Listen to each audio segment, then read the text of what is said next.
infant to Agwe Muo in Badagry and rescued the child, who is now receiving care ahead of a reunion with the mother. The Lagos State Police Command reaffirmed its commitment to protecting residents and vowed to ensure justice for those involved in the crime. Kwara State government has unveiled a 70-meter flagpole, describing it as the tallest in the West African region, to make a bold declaration of identity and pride. The State Commissioner for Works, Abdul Kwayil Al-Olodudu, disclosed in a statement on Friday that the erected towering structure with the Nigerian flag attached to it stands as both a cultural lighthouse and an economic catalyst, symbolizing the dynamic spirit of the Kwara people. According to Olodudu, Kwara State's tallest flagpole transcends its role as a physical monument. It represents a blend of cultural pride and economic growth, inviting Kwarans to celebrate their heritage and seize new opportunities for a unified and prosperous future. Olodudu stated that Kwara's flagpole embodies the state's blend of tradition and modernity, promoting social cohesion and celebrating diversity. He said it serves as a symbol of growth, attracting tourism and investment, boosting local businesses and stimulating economic development. He explained that the flagpole represents Kwara's promise of a brighter future, driven by strategic investment and innovation. The Commissioner further encouraged residents to reflect on their role in Kwara's growth, emphasizing the need for sustainable development that balances cultural heritage with modern progress. Troops of 6th Brigade Nigerian Army Sector 3, Operation Wellstroke, in collaboration with Operation Safe Haven, have neutralized about 30 motorcycles strong who crossed from Plateau into Taraba State and attacked a Fulani settlement near Jeb village in Karim Lamido local government area. The operation, code-named Operation Lafia Jama, aims to reinforce the fight against criminality and enhance security in Taraba and neighboring states. Captain Oni explained that in a swift, coordinated response, troops from 6th Brigade and Operation Safe Haven deployed from Kampani, Wase local government area, advanced toward Komodoro village in Karim Lamido. The fleeing bandits who had crossed into Daji Madam Forest in Plateau were engaged in a firefight.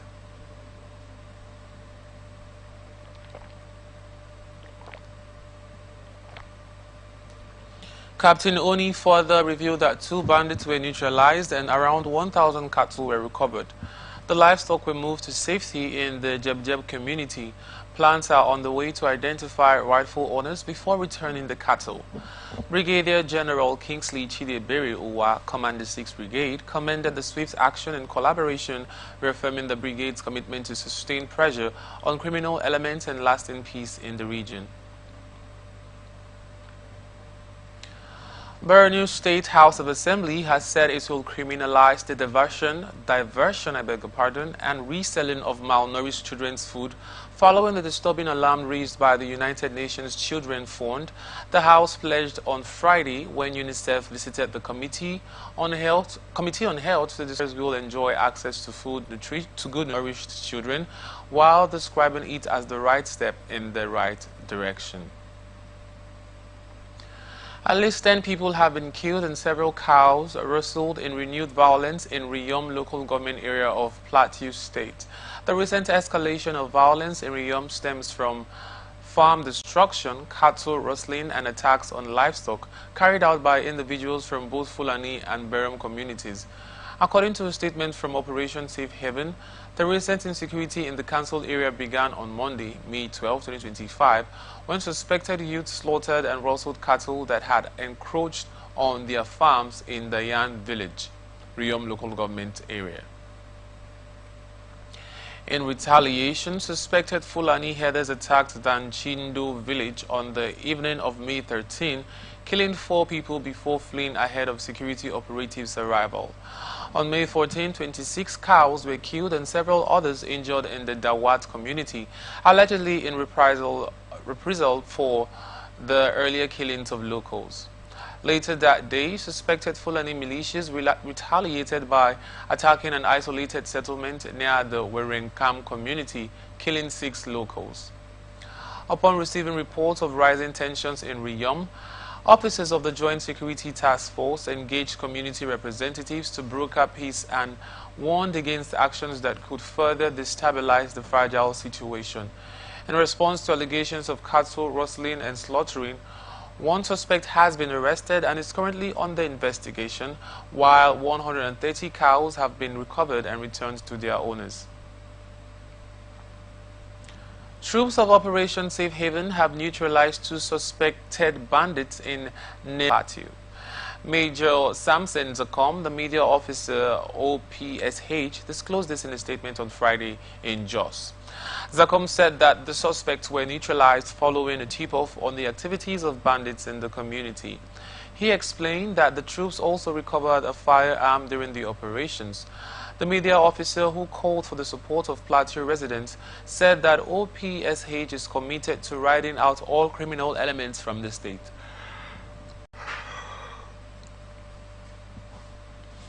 Sokoto state government has issued a strong warning to political figures against taking unilateral security measures, labeling such as reckless and counterproductive. In a statement released on Friday, Colonel Ahmed Usman, Special Advisor on Security Matters to Governor Ahmed Aliyu, expressed concern over a recent incident involving an undisclosed senator who allegedly attempted to deploy members of the Civilian Joint Task Force from Borno State without seeking the necessary approvals. Usman affirmed that the government is open to all genuine efforts aimed at promoting peace, cooperation, restraints, and strict security-related matters. Nigeria's Security and Civil Defense Corps has arrested 7 suspects in connection with alleged cattle rustling, vandalism, and recovered stolen items in Jigawa State. This was made public on Friday while parading the suspects at the Jigawa State Command of the NSCDC, Duse. The state capital was speaking while parading the suspects together with the recovered items found in their possession. The NSCDC Commandant Bawa Budinga said the suspects were arrested in a recent operation. He clarified that the suspects were apprehended for their alleged involvement in cattle rustling and vandalism across the state. The Commandant revealed that among the arrested suspects are Adamu Hassan, 40, from Kantamari village in Kaugama local government area, and Hassan Adamu, 31, from Malam Maduri. Additionally, he revealed that 7 other suspects involved in vandalism were also apprehended in connection with the vandalization of critical assets at Damanomi village in Gumel local government area. Bodinga noted that the operation resulted in the recovery of stolen livestock, including 6 goats, 4 sheep, and 1 calf. Additionally, the command also recovered and confiscated various items such as a motorcycle, bus, hose, diggers, and shovels, as well as harmful items like bows and arrows in possession of the arrested suspects. Niger State Police Command has arrested 3 men who posed as EFCC operatives to abduct and extort students of Ibrahim Badamasi Babangida University, Lapai. 2 informants who aided them were also arrested. A statement by the command spokesperson, Wasiu Abiodun, on Friday in Mina indicated that 2 informants were aided and abetted the operation were also arrested.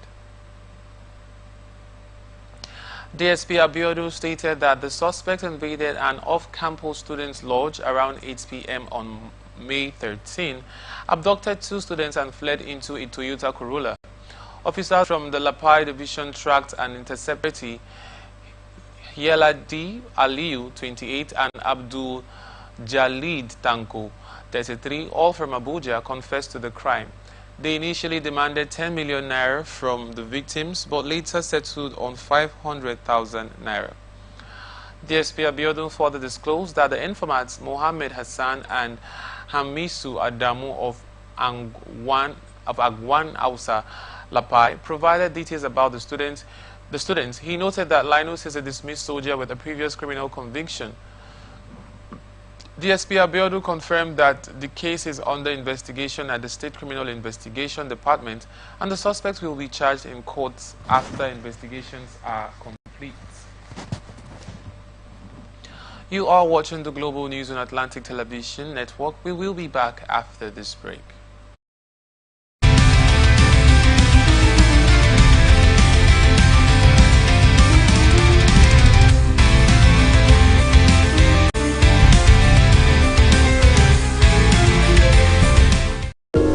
along the line, across the ocean, to the land beyond the mountains, through the Sahara, bring on-spot news, live analysis, expert discussions on trending stories in politics, business, socio-economic, sports, and documentaries. So catch all your hits on the happenings around the globe. Stay focused on the fact today. On 18.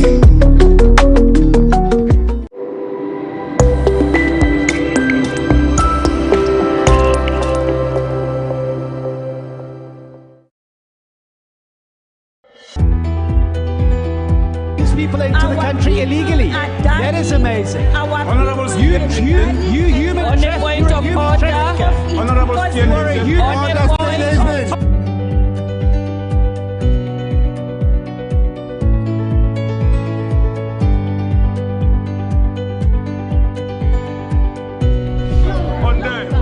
They are not picking our calls. They made up their minds. So no agreement with the EU, but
front line, across the ocean, to the land beyond the mountains.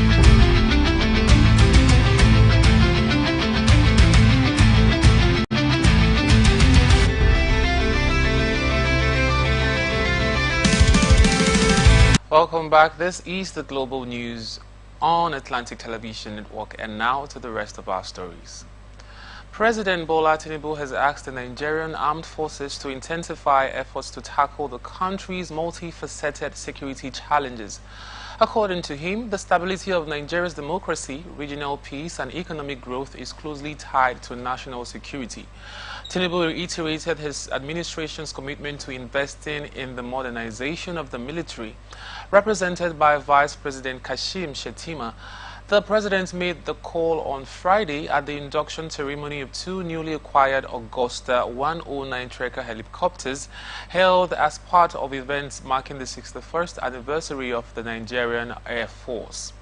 He also urged the military to be prepared to address security concerns beyond Nigeria's borders through participation in peacekeeping missions. He urged the Air Force to maintain professionalism in operating and maintaining the aircraft. Speaking at the event, the Chief of the Air Staff, Air Marshal Hassan Abubakar, described the acquisition of the helicopters as a significant milestone in the Nigerian Air Force's modernization efforts. Highlighting the aircraft's capabilities, Abubakar said the helicopters are suitable for both military and civil operations.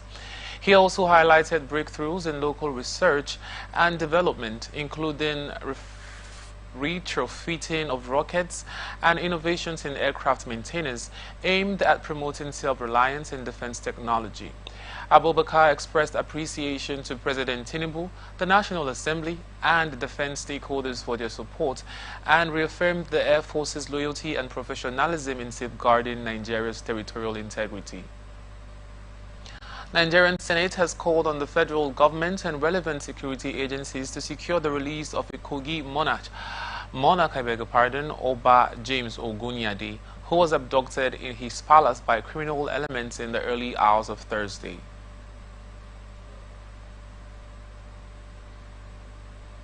The upper legislative chamber equally urged local and state governments to rise up to their responsibilities by ensuring the safety of lives and properties under their jurisdictions. These are some of the resolutions reached after a brief debate on a motion presented on the floor by Kogi West Senator Sunday Karimi on Thursday. In his lead debate, Senator Karimi expressed shock at the audacity of the criminal elements to have kidnapped the Oba Lohun of Ololoke from his palace in Yegba local government area of Kogi State. The Kogi West lawmaker, however, explained that the kidnappers are yet to reach out to the family of monarch to demand for ransom. Which took place in the early hours of today, Thursday, 15 May 2025. The House also note that the shocking event took place when suspected kidnappers stormed the palace of the referred second-class chief around 12 a.m., shooting sporadically into the air before whisking the traditional ruler away to an unknown location. A situation which has caused unprecedented tension in the communities as fears mount over his safety.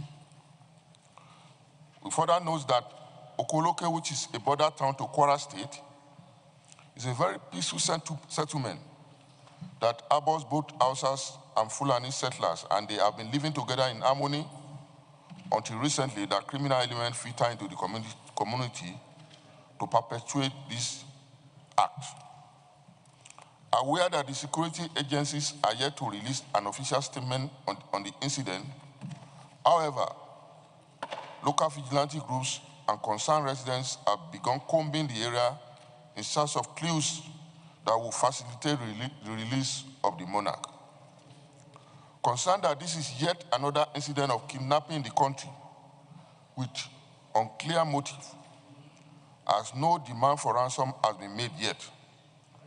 As such, urgent steps must be taken. For giving directives to the National Security Advisor to establish forest guards across the country to curb the rising spate of insecurity in the country and to draw Mr. President's attention to the Nigerian Forest Security Service Establishment Bill 2025, recently passed by the National Assembly, awaiting presidential assent.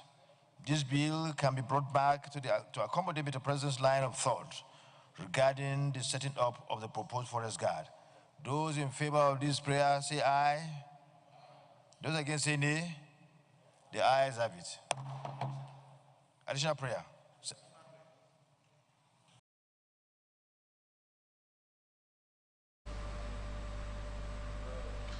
As Nigeria joined the rest of the world to commemorate the International Day of Families, the federal government has unveiled plans to launch 3 major national initiatives aimed at strengthening family cohesion, protecting vulnerable children, and combating poverty at the grassroots. The Minister of Women Affairs, Iman Suleiman Ibrahim, made this known in a statement signed by her Special Advisor on Media and Publicity, Jonathan Eze, on Friday. According to the minister, the initiative set to be launched under President Bola Tinubu's Renewed Hope agenda are bold strategic responses to the growth challenges families face across the country, especially in urban areas battling rising living costs, insecurity, and eroding social bonds. The 2025 Day of International Day of Families themed family-oriented policies for sustainable development towards the Second World Summit for Social Development is set aside to spotlight the pivotal role of family-oriented policies in advancing sustainable development. Minister of Women Affairs Iman Suleiman Ibrahim has assured that the federal government will continue to protect and empower families as the global community commemorates the International Day of Families. The minister also announced that the Committee to Develop the National Framework for Family Cohesion in Nigeria has been inaugurated. House of Representatives has called on the Joint Admission and Matriculation Board, JAMB, to establish at least one computer-based test CBT center in each of the 774 local government areas across the country. The House also mandated its Committee on Appropriation to make provisions for the construction of the proposed CBT centers in the 2026 budget. Additionally, the Committees on Basic Education, ICT, and other relevant stakeholders are directed to work with JAMB to address technical glitches affecting the examination process. The resolutions follow the adoption of a motion of urgent public importance by Abdul Maruf Adebayo. The lawmaker raised concerns about the challenges faced by candidates during the 2025 Unified Tertiary Matriculation Examination, UTME. According to him, many candidates travel long distances to access CBT centers, exposing them to psychological stress and road accidents, kidnapping, and other security threats. Other contributors recalled that the tragic incident involving the students from Oyo State who lost their lives while traveling for the UTME.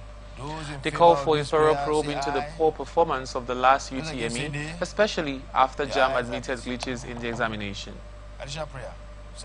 In the technical and logistical preparation for JAMB, we avert unnecessary risk, agony, and improve overall performance in subsequent JAMB UTME examination in Nigeria. When we look at the security situation in the country, and logistics, why JAMB should come and explain why they fix examination for 6:30. And Mr. Speaker, honorable colleagues, this House once passed a resolution directing relevant educational agencies that the under 16 policy, the policy that under 16 students will not be admitted into higher institution, we directed that they should suspend the policy. Sadly enough, Mr. Speaker, honorable colleagues, JAMB has refused to release the results of all under 16 students. Technical things that some key officers should do at a point where the examination is taking place that were not done. And that's where they had some individuals, some candidates had these glitches. And the system automatically identified those candidates. So it was not a manipulation or it's not anything. And the result was consistent since 2003 up to this moment was consistent with the way UATME is being taken. The man came on national television. Between 350 to 550 students enrolled, yet received the same level of funding as institutions with over 18,000 students. Alausa said the engagement with institutions from the Southern Zone was aimed at reviewing the 2024/2025 intervention guidelines and fostering transparency. He also raised concerns about the unchecked proliferation of satellite campuses, calling it unsustainable and counterproductive. On foreign scholarships, Alausa revealed a shift in policy, explaining that more funds would now be invested in building local capacity. He continued, "Our evidence-based analysis show that 85% of Nigerian students sent abroad on government scholarships never returned to contribute to the national development." Minister of Education Olatunji Alausa has urged the Nigerian Assembly to improve the budgetary allocation to existing institutions instead of creating new ones. The Minister of Education, Dr. Olatunji Alausa, made this position known in a memorandum presented at a public hearing organized by the House of Representatives Committee on Federal Polytechnics and in Abuja. The public hearing featured deliberations on 3 bills, including a bill for an act to establish the Federal College of Entrepreneurship and Skills Acquisition, Hawo Local Government Area, Borno State, HB 1797, to provide full-time courses in training in technology, applied sciences, art, social sciences, humanities, and management. A bill to amend Section 3, Paragraph 2B of the second schedule and Section 31 of the Federal Polytechnics Act, Cap F17, Laws of the Federation of Nigeria 2004, HB 1413. And a bill to amend the Federal Polytechnics Act, Cap F17, to review the functions of polytechnics, HB 2114. Allah also opposed the first bill, stressing that the federal government maintains a policy of equitable distribution of federal institutions across states, at least one. Currently, all states except Sokoto and the Federal Capital Territory are covered under this arrangement. He argued that with limited resources, government efforts should be directed at strengthening existing institutions to deliver quality education rather than spreading resources thin by establishing new ones. The minister further disclosed that the Federal Ministry of Education has expanded avenues for establishing private tertiary institutions. Earlier, the sponsor of the bill, Honorable Usman Balami, defended the proposed bill, citing insecurity and rising unemployment in Borno and expressing reasons for establishing the institution. He described the proposed college as a strategic response to the growing number of unemployed youth and a means to equip them with skills necessary for self-reliance and economic empowerment.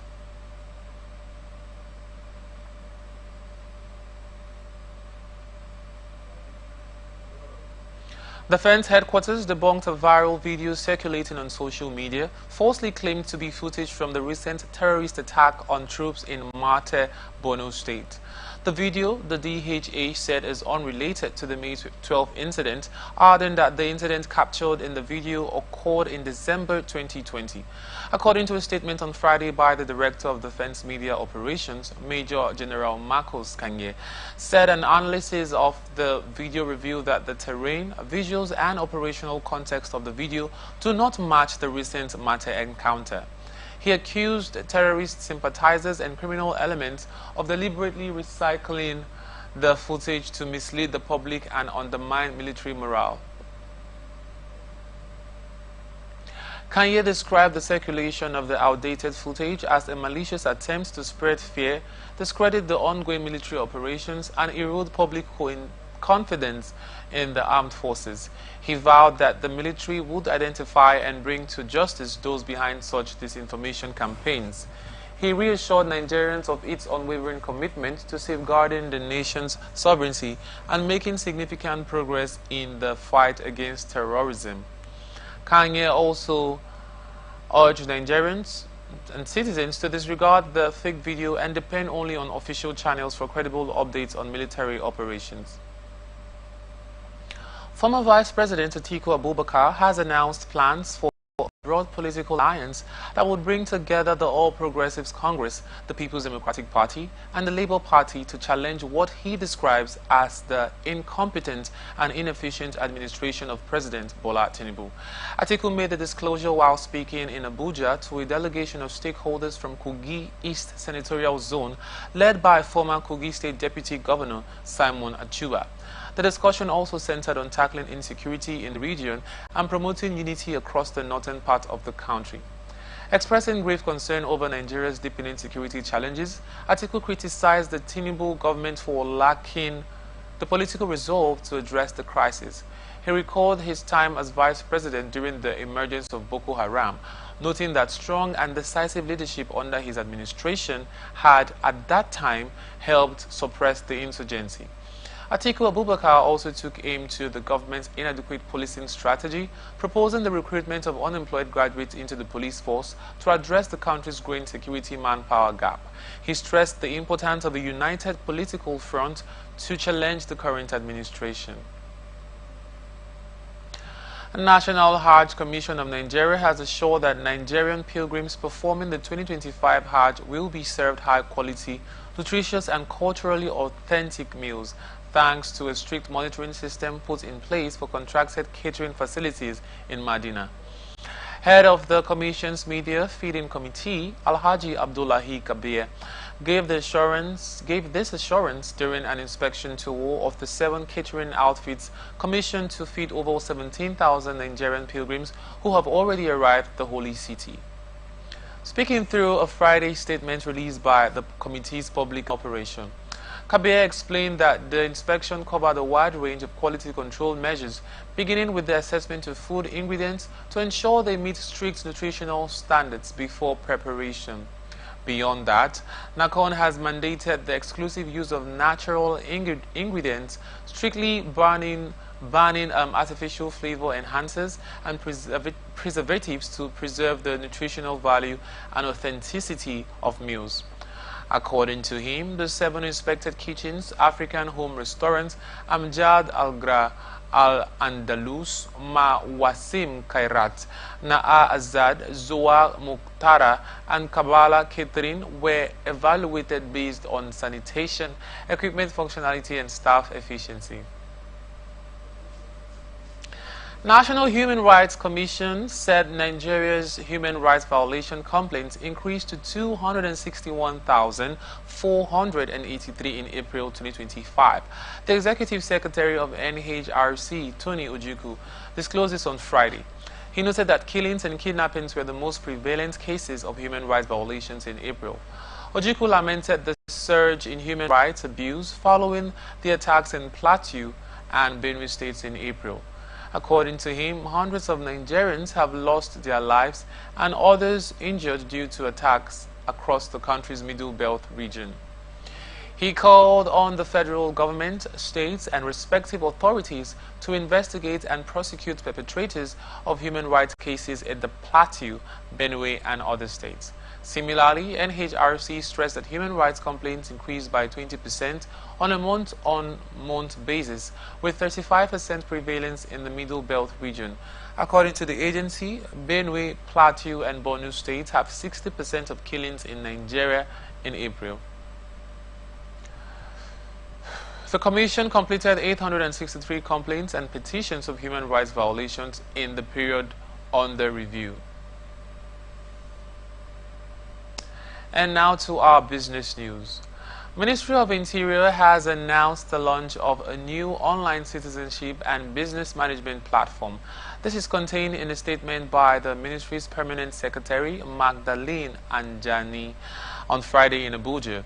Ajani said that the new digital platform was designed to streamline the application and processing of citizenship and business-related services, ensuring faster turnaround time and improved user experience. ATN reports that the platform is aimed at managing citizenship applications, processing business permits, and administering regulations related to businesses and foreign workers. The permanent secretary explained further that the initiative was part of the ministry's ongoing reforms aimed at promoting transparency, enhancing operational efficiency, thereby significantly improving service delivery to the public. Deputy Speaker of the House of Representatives, Ben Kalu, has sought partnerships with Australia and Rwanda to enhance women's representation.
Kalu made the call in separate meetings with both countries' embassies, delegation led by Leilani Binjuda from Australia and Christopher Bazivamo from Rwanda at the National Assembly, Abuja. He told the delegation that Nigeria is rich in natural resources and the mining sector offers huge potential for growth and development. Acknowledging Australia's mining expertise, Kalu sought collaboration to share best practices, technology and sustainable methods for responsible resource extraction. He urged Australian partners to support Nigeria's constitution review, focusing on gender equality and human rights. The Australian High Commissioner Leilani Binjuda reiterated her country's interest in Nigeria's mining, trade and investment sectors. She also commended Nigeria, noting fruitful discussions with the Ministry of Foreign Affairs in January and plans for a joint mining project with the Ministry of Mines and Steel in the coming weeks. While addressing the Rwanda delegation, Kalu sought stronger ties between Nigeria and Rwanda, citing shared goals of peace, stability and development. In his remarks, Rwandan Ambassador Christopher Bazivamo aims to strengthen institutional ties between Nigeria and Rwanda's legislative bodies, proposing cooperation in oversight, law drafting, parliamentary technology and a parliamentary friendship group. Deputy Speaker Benjamin Kalu advocates for targeted economic policies to drive national growth. During a meeting with the Presidential Economic Advisory Council and Presidential Foreign Intervention Promotion Council, led by Director General Prince Adeniyi Adeyemi, Kalu emphasized the importance of collaboration with the 10th House of Representatives. This partnership, he said, can yield robust policies that advance national interests and foster regional and international cooperation. Kalu urged the Council to focus on building resilient economies and investing in strategic partnerships that supports Nigeria's goals abroad. He highlighted the foreign investment protection growth.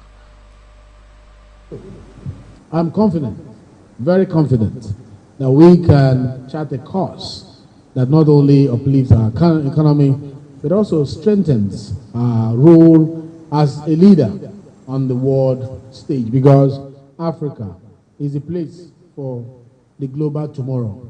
And the only way you can start the tomorrow is by starting today. And the only way the window to Africa is the most populous nation, which is Nigeria. So you see, when you work for Nigeria, you work for the sub-region ECOWAS.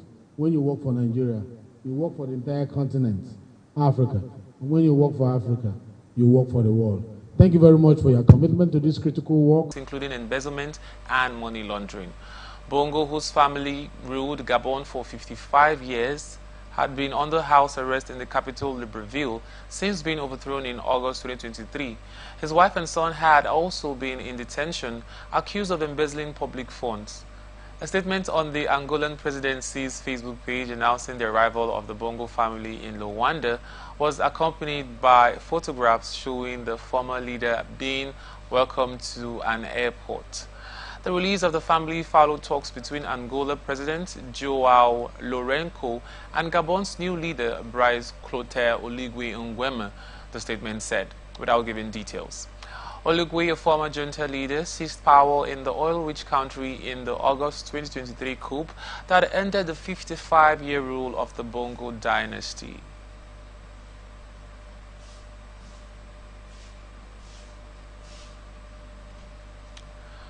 Chelsea Football Club have officially unveiled their new home kit for the 2025/2026 season, revealing the bold design that pays tribute to the City of London. Unveiled on the club's official social media channels on Friday, the new home shirt, created in collaboration with Nike, features Chelsea's traditional royal blue with a refreshed, vibrant shade. According to the club, the design draws inspiration from the capital's architectural heritage, aiming to weave the spirit of London into every thread of the shirt. In a brief statement accompanying the release, Chelsea said the fabric of London woven into every thread. Our new home shirt celebrates the city's iconic architecture with our classic royal blue paired with a new vibrant shade. London, it's our house. The kit is now available for purchase via Chelsea online store and the club's stadium mega store. Our Nasser striker